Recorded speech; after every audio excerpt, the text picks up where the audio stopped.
papo massa aí com Yaponã Baixo, né? Grande professor Yaponã.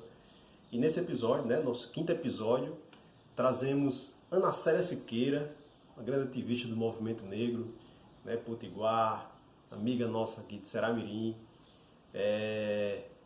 membro também do Quilombo Raça e Classe, né, professora de luta, professora dos movimentos, ativista e sempre envolvida também com a cultura, né, parceirona nossa. Então, olha que massa esse papo.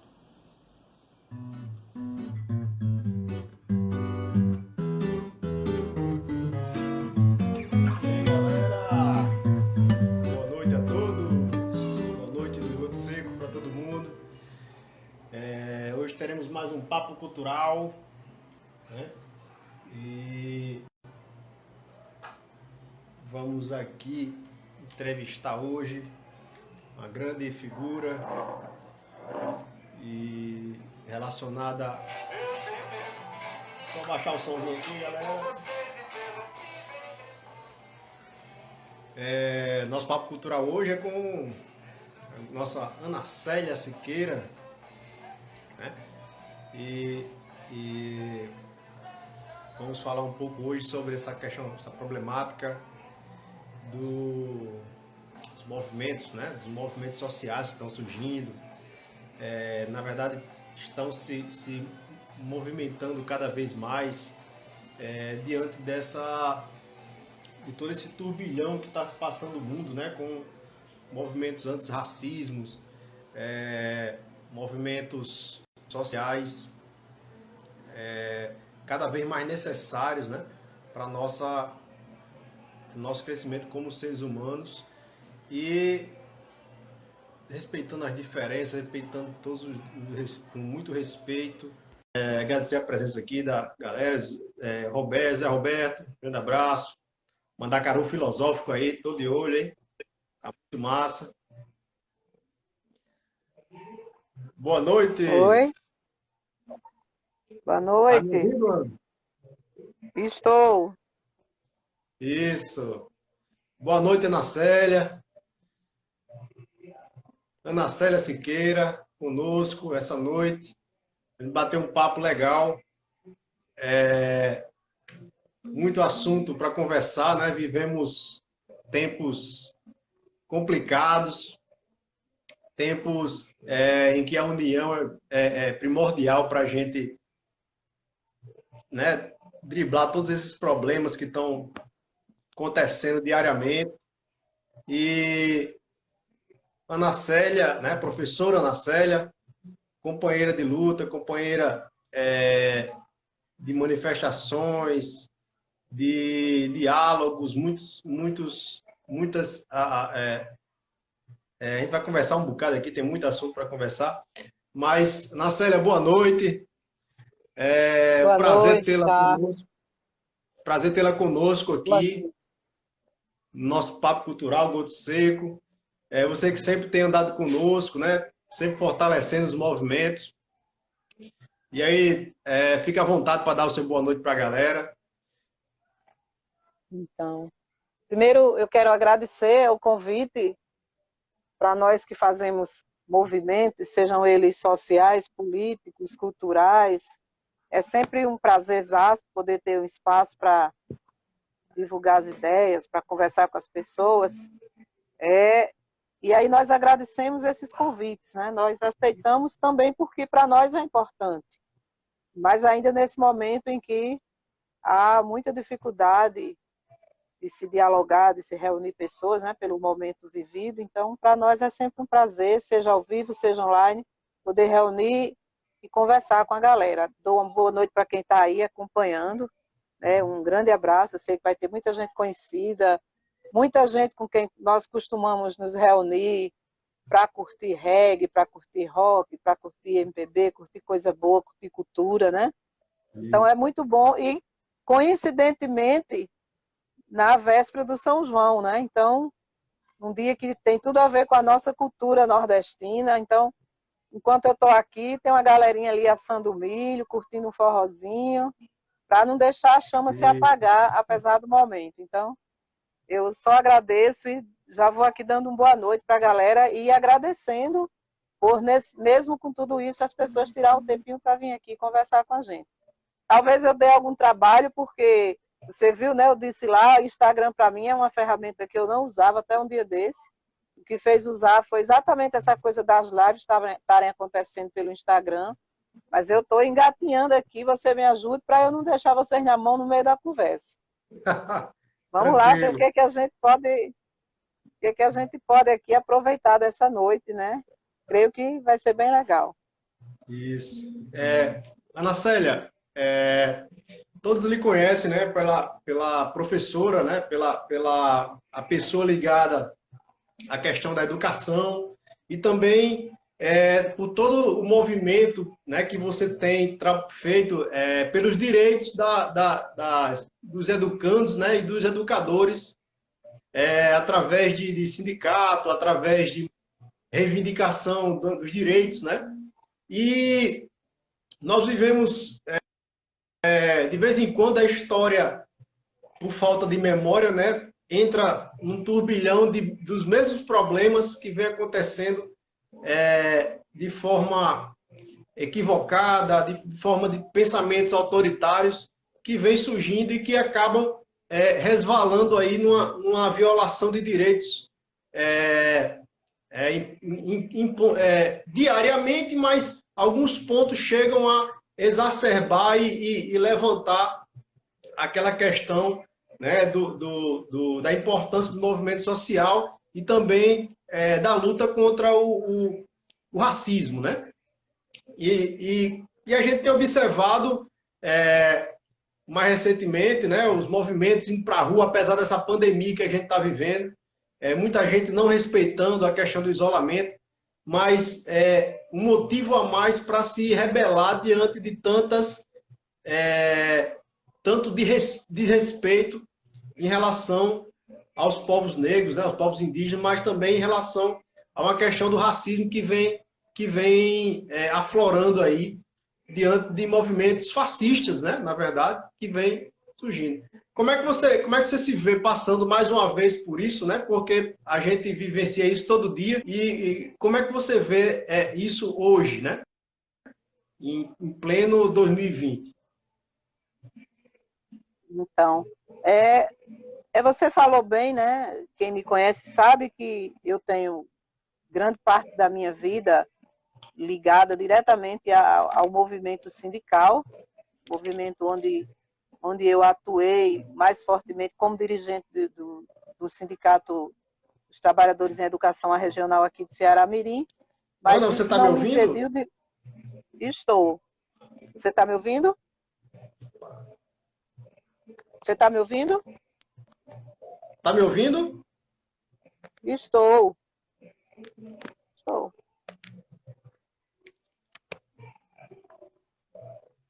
Deixa eu ver.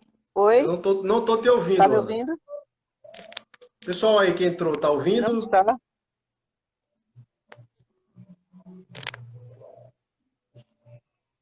Isso. Oi? Não estou conseguindo ouvir Está a ouvindo? Ana. Pessoal, tá ouvindo a Ana? Me faltou o áudio aqui. Tá me ouvindo, Ana? Estou. A Geni tá ouvindo. Eu estou ouvindo. Isso. Oi. Deixa eu só ver aqui, só verificar essa questão do áudio. Isso aconteceu uma vez já, galera. Isso acontece ao vivo.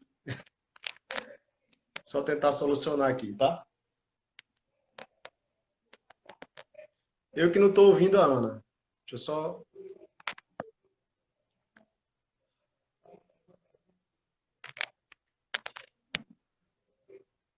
Oi?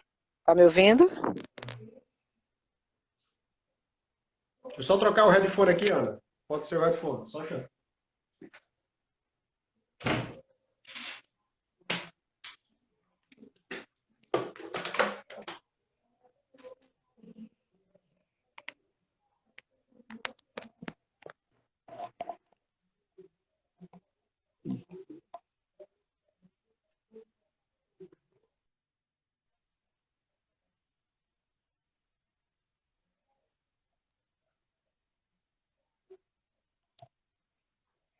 Vamos ver se entra.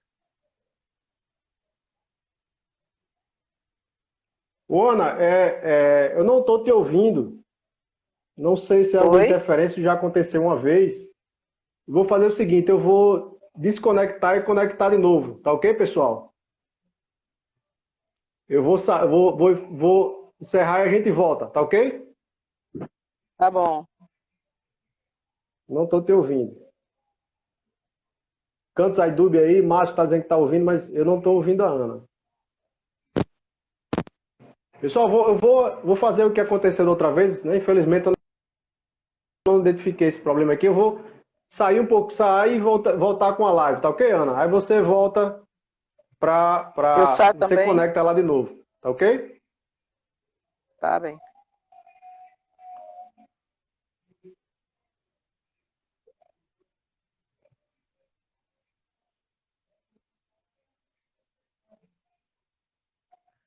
Probleminha de áudio aqui, galera. Eu vou ver se eu conecto aqui a Ana novamente. Felizmente aconteceu isso uma vez, eu não sei qual o motivo.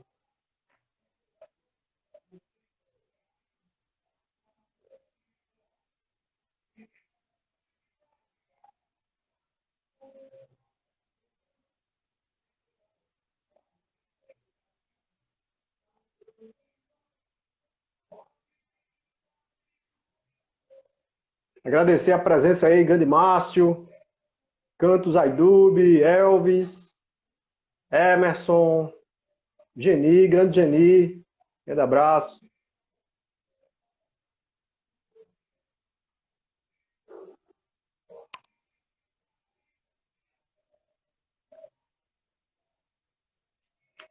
Hoje, Papo Goto Seco com Ana Célia Siqueira. Vamos ver se ela conecta aqui novamente.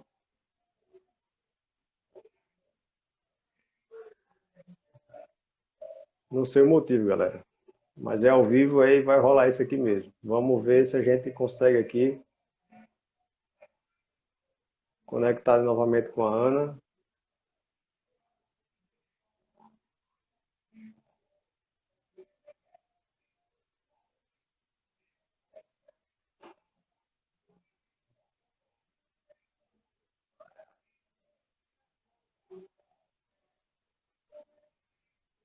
Oi? Alô, Oi? Ana? Oi, Agora tá me ouvindo? tô. Voltou. Beleza. Agradecer a galera aí que segurou aí. Agradecer demais a paciência, né? Isso acontece. Aconteceu uma vez, só às vezes é questão de conexão e alguns plugs aqui. Mas, Ana, retomando aquela pergunta, né, que eu falei, tudo isso Tá. se passando em 2020, né? Como é que você encara isso, né? Diante É. de experiência que você tem? Na verdade, 2020, esse primeiro semestre de 2020, ele está sendo inédito para todo mundo dessa geração, né? É inédito, estamos vivendo um momento ímpar na história do mundo e do país, que está fazendo com que muita coisa seja ressignificada, reorganizada e, principalmente, aí é um elemento central que vai perpassar tudo que a gente vai conversar aqui, é que estamos vivendo uma crise muito forte, uma crise sanitária, num contexto de crise econômica que já vinha acontecendo. A crise econômica não aconteceu no início de 2020, na verdade, dentro do capitalismo existem as chamadas crises cíclicas, crises de superprodução, que elas têm ciclos de altos e baixos, e uma crise que nós vivimos em 2009, ela não se fechou totalmente, então ela teve seus altos e baixos e ainda não tinha fechado totalmente. Então a crise, e aí vem uma crise social, uma crise política, né, que passa pelas instituições e expõe de maneira cruel e de maneira muito crua também todas as contradições do sistema capitalista. A pandemia, ela vem para descortinar uma série de coisas que estavam aí, as pessoas não estavam enxergando ou não queriam enxergar. E ela bate com muita força na nossa cara, mostrando, por exemplo, que em que pese muita gente dizer que é um vírus e que o vírus não escolhe classe social para atacar, mas que na hora de sair da situação de pandemia, na hora de sair da situação de doença, a gente sabe que tem classe social, sim. A maneira de enfrentar e a maneira de conviver e como isso vai superar, nós estamos vendo. Se nós formos olhar os números de quem está perecendo, de quem está morrendo, dentro dessa pandemia, nós vamos ver que tem classe, que tem endereço, que tem cor. Então, já começa por aí. Dizer que todo mundo vai sair dessa crise mais solidário, melhor, isso não está dado ainda, porque nós vamos sair dessa crise, infelizmente, numa situação bem pior economicamente, com o desemprego pelas tabelas, com as pessoas mais pobres, com os direitos mais lá embaixo, porque, infelizmente, em que pese estarmos numa pandemia, os nossos direitos ainda estão sendo perseguidos, né? Nós temos municípios aqui perto que os prefeitos estão fazendo ainda perseguição praticamente aos funcionários, aos professores. No município de Extremóis, o prefeito está tentando revogar a lei de gestão democrática, que foi aprovada e que é uma conquista de luta, se ter ideia, né? Em outros municípios, no estado, existe um projeto de reforma da Previdência que não está caladinho no canto, não. No município de Natal também um projeto de reforma da Previdência. Então, é tanta coisa junta que a gente não tem nem o que escolher por que lutar. Não tem como dizer, eu só vou lutar contra isso, porque parece que os ataques vêm todos ao mesmo tempo. Porque acontece o seguinte, é histórico. Diante de uma crise profunda do capitalismo, o que acontece? Os capitalistas, ou seja, os patrões, os donos do dinheiro, os donos dos meios de produção, eles procuram salvar os seus lucros, garantir os seus lucros. E eles fazem isso atacando os trabalhadores, ainda que isso custe a vida dos trabalhadores, desses trabalhadores, como nós estamos vendo com as medidas, eu diria, fictícias, fakes, que os governos estão tendo diante da pandemia. O discurso é mas na prática a gente vê que essas medidas não estão sendo suficientes. Por quê? Porque quem está morrendo é a classe trabalhadora. Então, entra aquele debate de exército de reserva, entra aquele debate de uma grande quantidade aí que tá morrendo, que são os mais historicamente desfavorecidos, né? Agora à noite eu via, assim, passando uma notícia rápida de que a epidemia, a pandemia nas tribos indígenas, a letalidade dela chega a ser de uma diferença com relação aos não índios, de cerca de 100%, a diferença com que ela atinge, a velocidade com que ela atinge mata, né? E aí a gente tem que, para fazer esse debate, por que é assim, por que é desse jeito, é importante a gente caracterizar também o momento que nós estamos vivendo, dentro de que governo nós estamos vivendo, né? Nós estamos vivendo dentro de um governo, e aí, como eu faço parte do PSTU, todos me conhecem, nós temos uma leitura de que ainda não estamos num governo fascista. Não estamos ainda. Se nós estudarmos o fascismo enquanto um movimento, enquanto um partido organizado militarmente, inclusive paralelamente às Forças Armadas, e eu estou falando isso sem querer aqui parecer autoproclamatório, sem querer aqui ser pedante, eu estou dizendo isso porque semana passada me convidaram para uma live sobre o tema, e aí eu tive que ler algumas coisinhas, e fazer esses ajustes.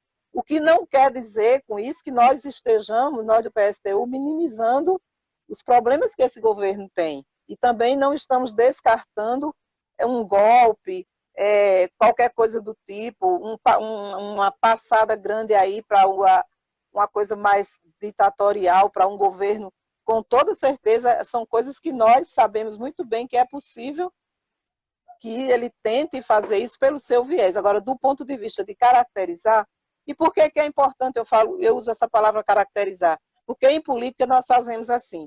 Assim como o médico, ele precisa fazer um exame, um diagnóstico, para chegar a um diagnóstico da doença, e em seguida ele dizer, a doença é tal e o remédio é tal, em política nós chamamos de diagnóstico de caracterização. Então, nós temos que caracterizar bem um governo, para poder, a partir dessa caracterização, aplicar uma política correta. Porque, assim como o diagnóstico errado pode levar o médico a passar um remédio errado, uma caracterização errada também vai fazer uma política errada. Então, nós do PSTU ainda não estamos dizendo o governo Jair Bolsonaro é um governo fascista. Agora, ele tem viés fascistas, ele tem características associadas ao que foi o fascismo, historicamente falando, e também ele é apoiado por grupos fascistas. Aí é uma coisa. Dentro do governo tem setores que o apoiam, que defendem, né, ideias fascistas. Então, esse governo ele tem uma outra característica que tem a ver diretamente com cultura, que é o que nos traz fazer esse papo. Ele tem sido associado, o que também é polêmico no movimento. Do ponto de vista cultural, ele é usado uma palavra para dizer o seguinte, ele tem uma política, tem desenvolvido uma política obscurantista, né? Palavrão danado, uma política obscurantista, que é o que seria o obscurantismo? Seria uma característica daqueles que vivem na ignorância, que é a escuridão. Só que os teóricos divergem muitas vezes nessa conceituação, porque dizem assim, não, mas ele não é ignorante, porque não é a ignorância do ponto de vista de não saber, é uma questão do perfil desse governo. Só que o obscurantismo ele também pode ter uma outra denotação, no sentido de que levar as pessoas a essa ignorância, ou manter as pessoas na ignorância. E por que é tido, do ponto de vista do obscurantismo? Pelas características e pela maneira como esse governo trata a questão cultural, principalmente. Mas a cultura, a arte, a ciência, a educação, a tecnologia, todo o viés é tratado de forma ignorante, de forma ultraconservadora, de forma preconceituosa, né? E nós estamos vendo isso, não faltam exemplos. Daí, infelizmente, nesse momento, passo já a bola para você. Nesse momento, os movimentos estarem se levantando e estarem enfrentando toda essa dificuldade, mas dizendo que precisam ir, seja nas ruas, seja virtualmente, como alguns movimentos também se manifestam virtualmente, mas que precisa ser dada uma resposta. Não, é importante tocar nesse assunto, né? Até porque a gente estava conversando anteriormente e eu já tinha levantado essa questão em outros locais, né, de debate virtual, presencial, enfim, em relação à postura, né, do governo, onde a cultura é sempre o primeiro alvo, principalmente nesses governos, né, com características de fascismo, né, enfim, que é exatamente refletido exatamente na questão do fechamento do Ministério da Cultura, né, que foi a primeira canetada do presidente, foi exatamente atacar a cultura, né, fechando ali o ministério, deixando bem claro que é o que ele não quer, né, ou o que ele menospreza, né. Então, assim, dentro da realidade desse comportamento, né, fascista e até relembrando movimentos que a população mundial, né, sabe que já passou historicamente por isso, como o nazismo, o hábito de tratar a cultura como um inimigo, né? Então é um viés muito natural do fascismo, da característica do fascismo, de você tratar a cultura como inimigo, né? Eleger um inimigo, ou seja, você tem ideia, na Alemanha nazista você tinha dias, né? Dias onde em praças se queimavam livros, né? Ou seja, o negacionismo científico, né? O negacionismo da ciência, a negação da cultura, né? E aí você repetindo esse ato, você acaba fechando portas para o que poderia ser todo aquele trabalho que estava sendo feito em relação ao crescimento da expansão da cultura, na diversidade da cultura brasileira. Então, dentro de uma realidade dessa, a gente não tem como desvencilhar, e aí tem gente que às vezes deixa passar um pouco despercebido isso, né? Que a cultura ela tem um papel contestador e um papel de combater diretamente essas arbitrariedades. Assim, se a gente for pensar, a cultura ela é um viés que abarca tantas coisas, mas dizendo de uma maneira bem simples, a cultura abre a mente. E se a gente for pensar, esse setor ele é atacado exatamente para não levar as pessoas a essa abertura de mente, a não pensar diferente, porque é exatamente o que os governos de viés ditatorial, que tem todo esse viés que a gente tem discutido a respeito do governo Bolsonaro, eles não querem o pensamento divergente, nem quem o apoia também quer. Então, para eles, só é normal pensar igual a eles. Quem pensa diferente é inimigo. E aí, qual é a maneira de fazer? Como tem também a questão do ataque, porque nós não podemos minimizar a questão racial pelo seguinte, porque o racismo está na base da estrutura capitalista, né? Foi devido ao racismo, foi se utilizando do racismo que foi justificada a escravização do nosso povo. A escravização do nosso povo negro que custou vidas aí e que alimentou, não foi só o Brasil não, foi um continente, enriqueceu o continente europeu aí muito grande por muito tempo. E é uma base de sustentação até hoje, por quê? Porque ao não sermos nós os negros, pós-escravidão, não ter tido uma política de reparação, fomos nós os primeiros sem teto, sem terra, os primeiros a ir morar nas periferias, fomos os primeiros a ficarmos desempregados e jogados dentro do sistema até hoje assim. Então, hoje qualquer pesquisa, qualquer site que você procure acessar, você vai dizer lá, e os negros e negras estão nos piores postos de trabalho, nos chamados subempregos, estão entre os desempregados, estão nos piores salários.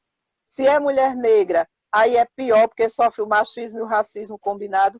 Então, um governo dessas características que eu estava falando anteriormente, ele também trata todas essas pessoas, esses setores considerados diferentes, como seus inimigos. E aí a atitude, primeira atitude, até o comportamento, o discurso, né, incentiva todo um setor a achar aquilo ali normal, a se acomodar perante a situação dos ataques, e aí os ataques se intensificam, é o que está acontecendo. Os ataques, não só racistas, como LGBTfóbicos, como as mulheres, eles têm se intensificado muito. Porque se o presidente diz o que diz, que negro vai se pesar em arroba, diz que, e mais um monte de absurdo, diz que uma mulher não merece ser estuprada, e mais absurdos e absurdos que se nós fôssemos listar aqui, uma hora era pouco. Então isso normatiza, isso meio que deixa as pessoas achando normal perseguir. E aí começam os ataques. E os ataques que antes eram só verbais, e os ataques do capitalismo, que já são muito grandes todos os dias, eles se intensificam a ponto do extermínio, né, do chamado genocídio. E aí é isso, né, que nos, eu não diria surpreende, mas é o que detona todo esse movimento que está acontecendo hoje, atualmente. Começa nos Estados Unidos, pelo ataque ao George Floyd, mas ele passa por outros países, e aí tem ataques no Brasil, quando a gente tem o assassinato do menino Miguel, aquela história lá de Recife, e a gente tem aqui bem perto de nós, em Natal, do Gabriel, que sumiu, o menino lá do Guarapes, que sumiu, foi encontrado 5, 6 dias depois, morto. O menino é dos Guarapes, foi encontrado em São José do Mipibu, com características de violência, e mais uma vez nos leva a perguntar o que foi, quem foi, e queremos justiça, e queremos investigação em cima disso. Então, isso são casos que levantam todo um movimento a dizer que nossas vidas importam, as vidas das pessoas negras importam. Não quer dizer que as outras não importem, mas por quê? A gente está dizendo que a vida dos negros importa, porque está se tratando como se a vida do negro não importasse coisa alguma em lugar no mundo. Tem um elemento, eu acho que você deve ter acompanhado, vocês devem ter acompanhado, que não foram só os protestos para a rua, o povo lá queimando, né, o fogo que incendiou naquela noite, que se repetiu em várias outras. Teve uma cena que eu acho bem emblemática, a história da destruição das estátuas, né? Lugares que tinham estátuas homenageando publicamente pessoas associadas a um passado escravocrata, opressor, a história de opressão de lugares inteiros, né? A história lá do Borba Gato, que a gente estudou na escola, né? Que era o bandeirante, mas também de outras pessoas, elas foram destruídas. E há todo um debate hoje que a própria academia está entrando aí para dizer, é correto fazer isso? O que, que a gente vai fazer com essas estátuas, que elas são históricas para tudo que está contando? Só que para nós essa história não serve.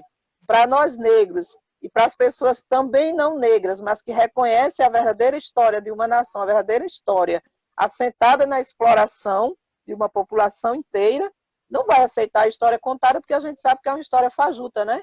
Como bem disse a Beija-Flor no carnaval do ano passado, é a história que a história não conta, e nós queremos que seja contada a história verdadeira. Então o povo vai para a rua, o povo está indo e está dizendo assim, nós vamos porque a nossa vida, infelizmente, há uma realidade tão dura que a vida das pessoas negras hoje ela é ameaçada de todo jeito.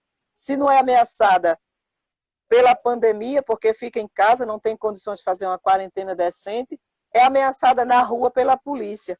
Ou então é ameaçada porque o patrão bota as fábricas para funcionar, o governo dá um jeitinho, cede ao apelo e deixa funcionar tudo, e ele tem que trabalhar para não perder. Então ele está correndo o risco, inclusive, de ficar doente, de morrer contaminado, para não morrer de fome e morrer da polícia. Então acaba que a vida, mais uma vez, é ameaçada. Então eles dizem, se a vida da gente não está valendo nada mesmo, a gente vai para a rua protestar, porque pelo menos está fazendo aquilo que nós sempre fizemos. É como diz Esse é o momento, né? É como Elza Soares, né?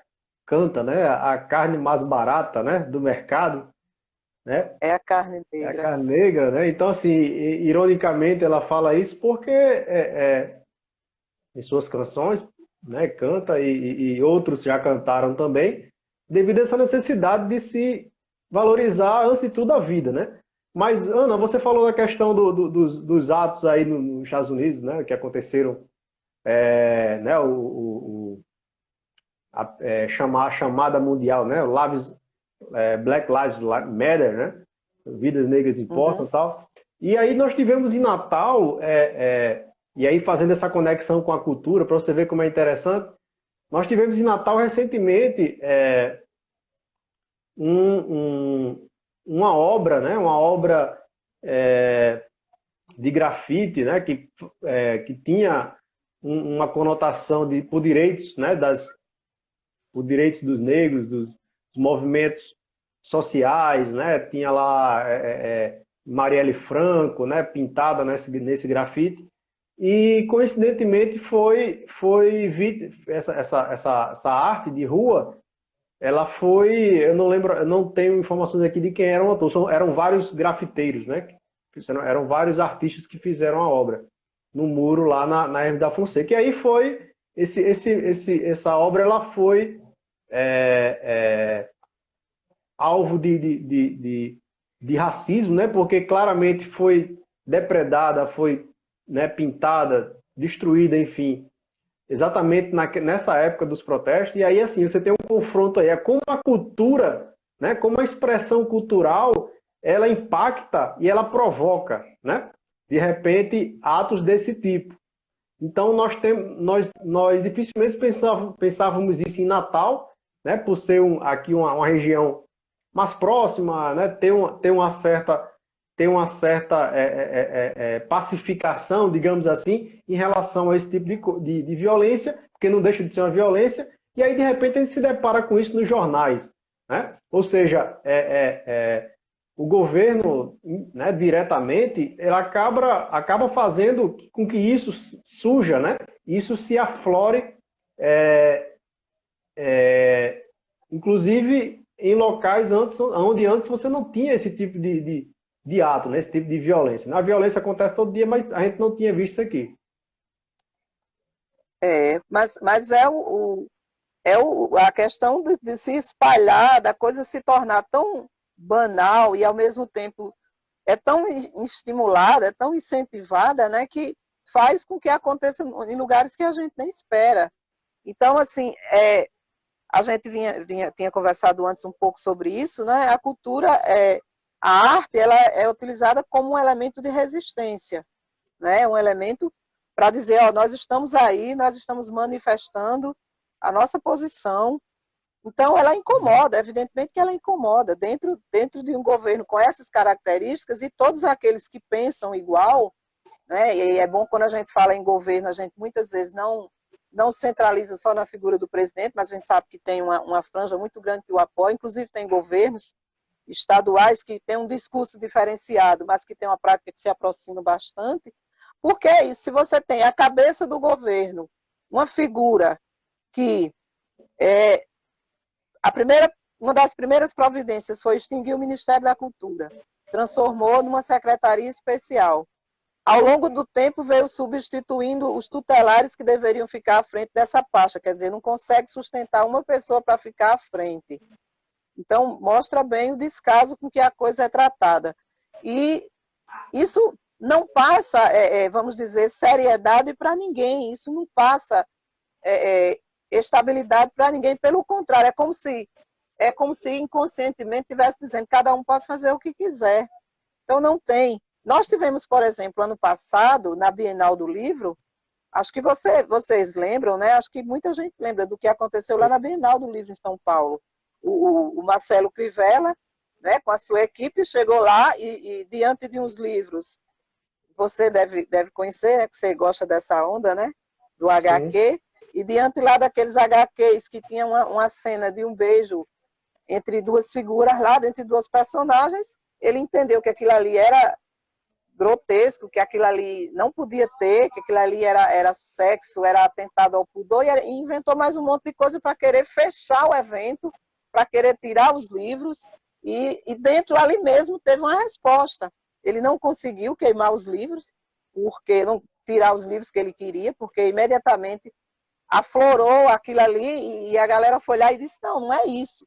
Então, os livros foram comprados todos antes mesmo que fossem recolhidos. Chegou a hora para recolher, não tinha mais nenhum livro. Como ele também não conseguiu fechar o evento, teve setores da justiça que foram contra. Quer dizer, você imagina uma coisa desse tipo. Aí a gente teve a ministra, né, com a história do rosa e azul, com aquela polêmica do rosa e azul. Você tem um reflexo disso dentro do Enem, das provas do Enem, a censura, né? Uma palavra censura que nós não imaginávamos nunca ter de volta. Então, é por isso que quando eu falei obscurantismo, eu achei interessante o seguinte, por isso que eu disse, entre os intelectuais, às vezes a divergência se dá para dizer que esse governo é de fato obscurantista. Aí tem um cara que eu estava vendo, achei até engraçado, ele diz o seguinte, as pessoas quando falam obscurantismo, e aí eu sei que tem professor de história assistindo a live, pode ser aqui que eu cometa alguma gafe, já vou pedindo perdão, eu como pedagoga, né? Mas, enfim, aí o cara fala o seguinte, quando se fala em obscurantismo, se remete à Idade Média.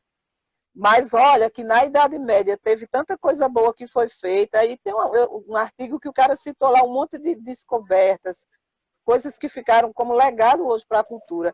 E agora, nesse governo, então ele tá, em outras palavras, como a gente diz na brincadeira, mesmo a Idade Média tendo sido chamada de um período de obscurantismo, esse governo agora está dando de capote no que ele é capaz de fazer para retroceder. Então, nós estamos retrocedendo na ciência, na história, em tudo que é aspecto relacionado à cultura, por causa das posturas desse governo. Que é isso, você usou a palavra assim, é negacionista com relação à ciência. Então, exatamente. É como se tudo minimizasse, tudo fosse reduzido a zero. Então, dentro disso, tudo o que é considerado minoria para eles, né, que não é minoria para nós, não vale nada. Então, é passar por cima feito trator. E aí os movimentos não deixam barato e se organizam. E está tendo resposta em todo canto, né?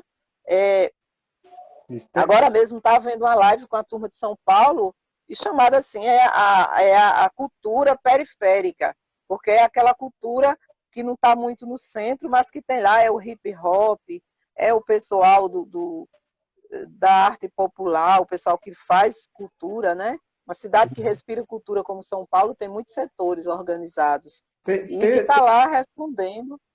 Ana, diante de tudo isso, a gente vê também a cultura ela sendo alvo, assim, quando você não valoriza uma coisa, você trata ela de qualquer jeito, né?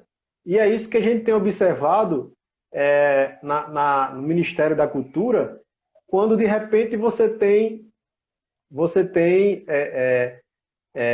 no primeiro instante o abandono do próprio Ministério, né? O fechamento do Ministério, cria-se uma secretaria e nessa secretaria começam a passar pessoas que não têm, às vezes, não têm nem a menor prioridade de trabalhar a cultura como transformação, né? Então nós temos uma série de secretários. A Secretaria de Cultura, inclusive, já passou, né, da ação social, se eu não me engano, da cidadania, Ministério da Cidadania, já saiu, já está no Ministério do Turismo. E assim, alguma forma de desmobilizar tudo. E aí nós tivemos recentemente a Regina Duarte, né, lá ocupando aquele cargo que de forma bem declarada, ela estava ali exatamente porque era amiga do presidente, enfim, não tinha nenhum projeto, nenhuma fala, nem sequer diálogo com a classe artística, né? Tanto que foi achincalhada, entrou um conflito. E agora nós colocaram agora, como símbolo maior do desprezo pela cultura, colocaram aí um ator que, né, seguidor, né, bolsonarista, que está lá da Malhação, que foi lá para ocupar essa secretaria. Então, assim, quando a gente não gosta de uma coisa, a gente relega, a gente despreza ou bota em qualquer canto, né? Então é isso que a gente observa. Como é que você observa isso? Porque, assim, apesar de todas as mudanças, todas essas secretarias, esses ministérios, têm passado somente na mão, né, majoritariamente de homens, né? E também de pessoas que não têm a menor conexão com essa arte periférica, com a questão dos movimentos sociais. Então, é nitidamente uma postura direcionada, não é isso? É lamentável. Primeiro que assim, né? Eu fico me perguntando aqui, você estava falando sobre mudanças de ministros e tal, e eu estava aqui pensando o seguinte: fazendo exceção com o núcleo financeiro do governo, porque o núcleo do governo, o núcleo financeiro, vou usar essa expressão aqui, reflete uma característica desse governo, que é o foco em aplicar medidas econômicas, né? Que aí é uma característica, medidas econômicas de garantir lucro, enfim, e principalmente voltado para o capital internacional, voltado para o Trump, né? Que ele é um sócio minoritário. Eu estou dizendo uma palavra bonita, mas tem gente que diz que é lambibota mesmo, que ele foi para lá prestar continência. Então, ele quer continuar com essa política. Então, o núcleo econômico ele não mexe, porque ele tem acordo, como ele tem com o Guedes. Tudo que o Guedes faz, ele diz amém. Excetuando esse ministério, esse setor ligado à questão econômica, os demais, parece que para ele não quer uma pessoa comprometida com a pasta, ele quer comprometida com ele, com os seus projetos, com o seu discurso de ódio, com o seu discurso preconceituoso, com o seu discurso vazio de sentido e extremamente, não é nem nacionalista, porque não se pode nem chamar um governo de nacionalista. Enfim, e aí a gente vê que essa pasta de cultura, ela é isso mesmo para ele. Cultura periférica não existe. Existe cultura periférica. Existe, para ele, cultura, eu não sei nem o que uma pessoa como o Bolsonaro e os que estão do seu lado entendem como cultura. Por que a gente diz isso? Porque nos dias em que alguém colocou aí, das pessoas que estão assistindo, no dia que a viúva Pocina esteve lá, não foi capaz sequer de apresentar um projeto que agradasse a galera dela. Os artistas, né, ligados à arte mais da dramaturgia, aos músicos e tal, e todo mundo viu o papel deplorável que aquela mulher fez numa entrevista, que ela estava ao vivo, né, virou um negócio aí, viralizou nas redes, em que a Maitê Proença foi entrar e foi perguntar a ela o que o Ministério ia fazer, não sei o quê, e a mulher teve assim uma cena deplorável. Então, mostra que eles não têm compromisso e para eles não existe projeto, não existe compromisso e vai tocando para dizer que tem, porque acho que seria feio demais se extinguisse de vez e dissesse aqui não vai ter esse ministério, né? Porque o que vê, na verdade, é um grupo que toca a presidência com foco apenas na questão econômica e em estragar tudo que está ao redor para poder destruir, de fato, qualquer possibilidade de articulação. Então, a educação é o que está sendo do jeito que está, né? Caiu o ministro, e aí tem toda essa gama de coisas que vem atrás da saída dele, a saúde em plena situação de pandemia. Então, é um governo que não preza, que não tem a menor preocupação, e isso é muito sério. Isso é muito sério, inclusive, para as consequências que vêm disso daí, porque perante os outros países, a situação do Brasil é lamentável, como o Brasil é visto. E perante qualquer medida que se tome, dificulta muito. Então, esse governo ele presta um desserviço muito grande. Porque é isso, o que ele fala reverbera negativamente por todos os cantos. Então, impede de se tomar uma atitude, impede a organização, né? E só há um jeito de combatê-lo, é na luta, é na unidade para lutar contra ele. E isso é uma coisa que todas as organizações têm que ter muito em mente. Porque aí, eu falava no início sobre a questão de se fazer uma caracterização desse governo e se ter corretamente a resposta.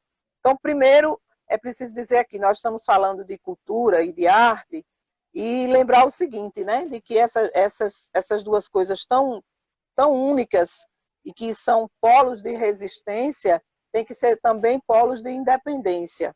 Né? Existe um artista das antigas, da época de Lenin, Trotsky, daquele povo todo lá, o André Breton, que ele tem um texto que é brilhante, um manifesto, e o texto é um manifesto por uma arte independente. Porque é bom lembrar o seguinte, que a arte ela não paira acima de tudo, como algumas pessoas acham, pensam, e assim, às vezes se comprometem. E tem muita gente por aí, talvez eu esteja o que eu vá dizer aqui toque, antipatize em alguém, tenha um efeito negativo, mas todo mundo sabe que eu não sou de deixar o negócio escondido. A gente está no goto seco, aqui o goto é seco. Aqui, vai. O goto é seco, né? Então, assim, tem muita gente que faz um discurso contra as medidas do Bolsonaro, mas fecha os olhos para as medidas que um governo municipal vem a ter de erradas, que dentro do município está se gestando um grupo que está com um discursinho também muito perigoso, um discursinho muito pesado, e às vezes as pessoas também têm que estar de olho. A nível estadual também podem estar acontecendo coisas que precisem de uma crítica, que precisem do movimento se alertar. E às vezes, por que eu estou falando isso e estou falando de artista? Porque às vezes o artista acha que não, aqui eu não vou tocar, aqui está errado, mas eu não vou dizer nada, porque eu posso amanhã precisar, né? Eu posso depois precisar de alguma coisa. Porque é isso, a arte ela tem sido usada, como todas as coisas no capitalismo, ela tem sido usada como moeda de troca.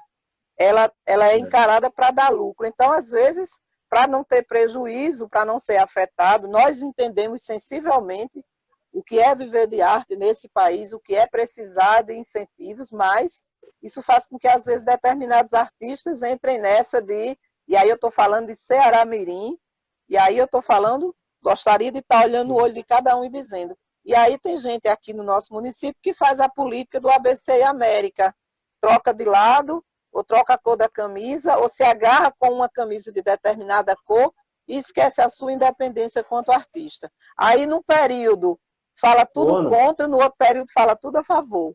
Não está sendo independente e não ajuda ninguém a caminhar para frente, nem a se libertar de exploração ou de opressão. Que venha de qualquer lado que venha, é ruim para a gente. Tivemos essa luta, né, e a manifestação nacional aí em todos os atos, levantando, né, o Marielle presente, e você também tá sempre conosco aí nos movimentos, por essa lembrança que não pode, né, por essa força que não pode ser apagada. mas eu disse também em relação a alguns eventos que tinham artistas e tinham pessoas ligadas a partidos, que eu disse exatamente o que para os governos de direita, né, ou autoritários, ou que têm um discurso não democrático, a cultura sempre é usada como adorno, né? Então, a cultura é sempre aquela coisa que serve meramente para enfeitar ou para dar alguma beleza, mas desde que ela não tenha o seu viés crítico, né? O seu viés de contestação, o seu viés de abrir a mente do povo. Já eu creio e eu defendo isso, que isso é um papel, né, dos partidos progressistas, dos partidos que apoiam a causa do povo, que é em relação exatamente a ver a cultura de outra forma, abrir os olhos para o poder transformador da cultura diante dessa realidade que nós vivemos. E aí, quando a gente fala isso, quem não entende o real papel da cultura acaba achando que a cultura não tem que se envolver com política, a cultura não pode se manifestar, e aí você tem um apedrejamento, né, de pessoas como Chico Buarque, né, Caetano Veloso a nível nacional, outros a nível regional também, por se posicionar. O Chico César, né, tá aí, fez uma música contra o agronegócio, e aí todo mundo achou um absurdo que não poderia falar. E assim, eu não sei separar isso. Na verdade, a cultura tem esse papel, sim, de reivindicar um mundo melhor para abrir as mentes e não ser só o adorno que o liberal, que o antidemocrático quer, né? Como é que você vê essa verdade, né, Ana? Porque não deixa de ser uma verdade. O seu raciocínio está corretíssimo.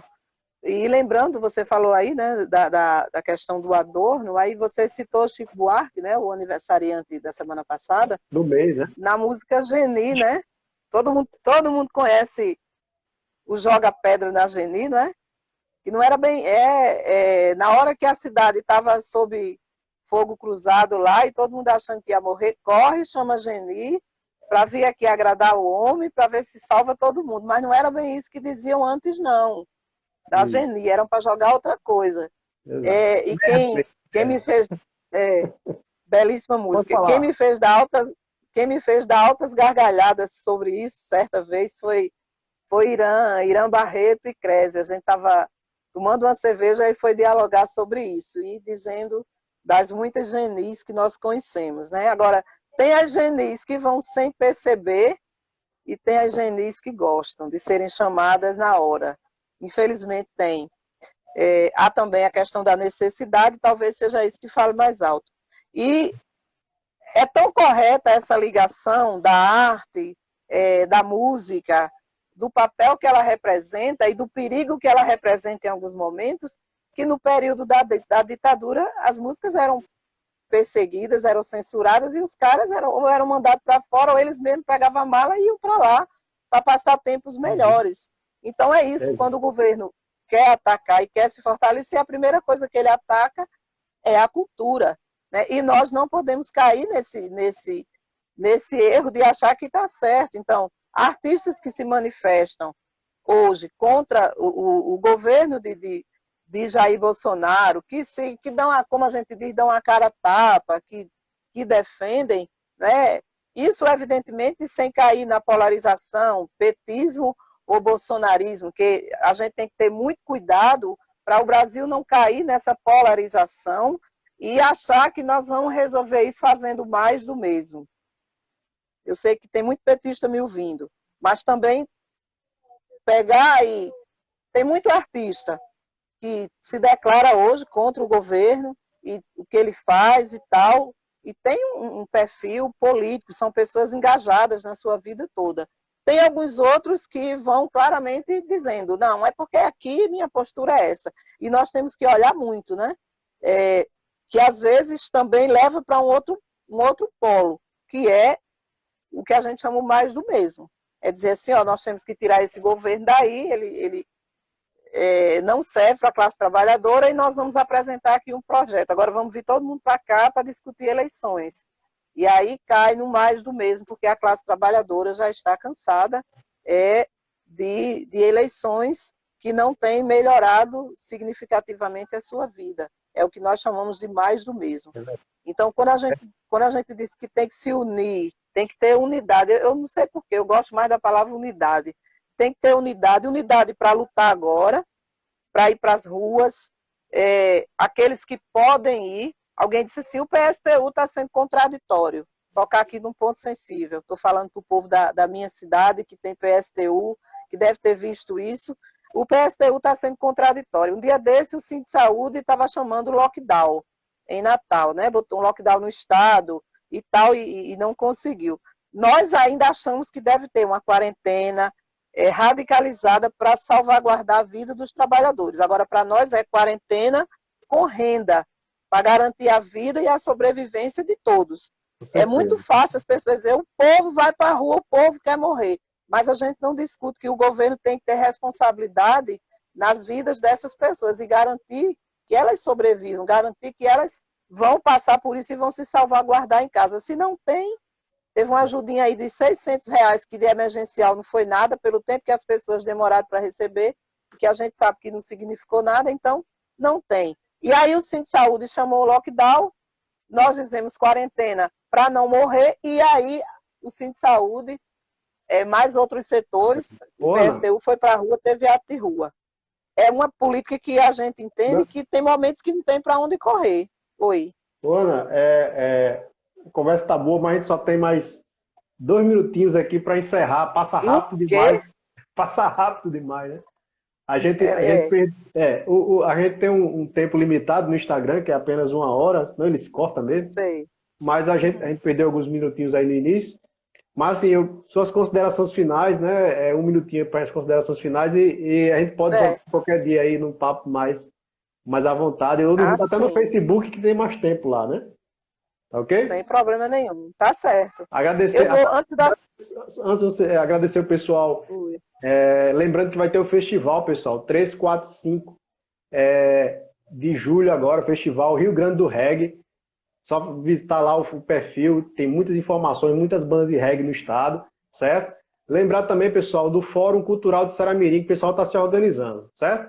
Então, Nacélia vai só se despedir para a gente finalizar a nossa live. Certo. Então, eu vou só concluir, né? Lembrando aqui que nesse momento a nossa palavra de ordem é o Fora Bolsonaro e Mourão. Ninguém pode abrir mão de hoje chamar essa palavra de ordem e massificá-la o máximo possível. É dizer que quando a gente fala de ir para a rua, a gente está falando daqueles que podem, os de grupo de risco, que precisam se salvaguardar, devem se manter em suas casas. Precisa-se de unidade para lutar. Também nós não podemos dizer para os trabalhadores, unidade no abstrato, lutar a favor do quê? Lutar para tirar Bolsonaro e Mourão e lutar e dizer, chega dessa sociedade capitalista, nós precisamos de uma sociedade socialista, construir um outro modelo de governo, e chega de dizer que trocando quem está no governo e apresentando um projeto do que a gente já teve aí, não serve, a classe trabalhadora não está disposta a isso. E nós estamos vendo que ela está se organizando. Dizer que é muito importante, foi muito importante ter conversado aqui com a galera, eu só vi aqui rapidinho, eu vi, estou vendo aqui a Eliel mandando um beijo, eu vi Márcio, eu vi Fábio de Ojuara, mas eu vi Fábio Gomes também, nosso amigão, e mais um montão de gente, um beijo para cada um, um abraço grande, e é isso, vamos continuar conversando aí nos espaços da vida, porque é necessário, porque a vida segue, e nós temos esse espaço para construir as nossas saídas, que os nossos sonhos não cabem numa urna, nós não podemos abrir mão de sermos lutadores e não vamos engolir essa história, dizer que nós somos pacíficos e vamos entregar tudo para Deus, não. Nós somos povo de luta e temos que continuar fazendo a luta. E quando a gente faz um papo como esse aqui, é uma forma de luta, porque é uma forma de refletir e de pensar. Ok? Isso, um grande abraço para você também, Carlinho. Beleza. Ana Célia, nosso forte abraço. Juntos. Nosso forte abraço, né? Eu sei que está sempre conosco, né? No dia a dia, né? Um na casa do outro, nos eventos, na sede do Goto Seco. Centro Cultural Goto Seco. Sempre, sempre. Agradecer a todo mundo aqui, Eliel, Fábio de Juara, minha amiga Geni, produtora Vi aqui. cultural. Agradecer a Elvis, grande Elvis.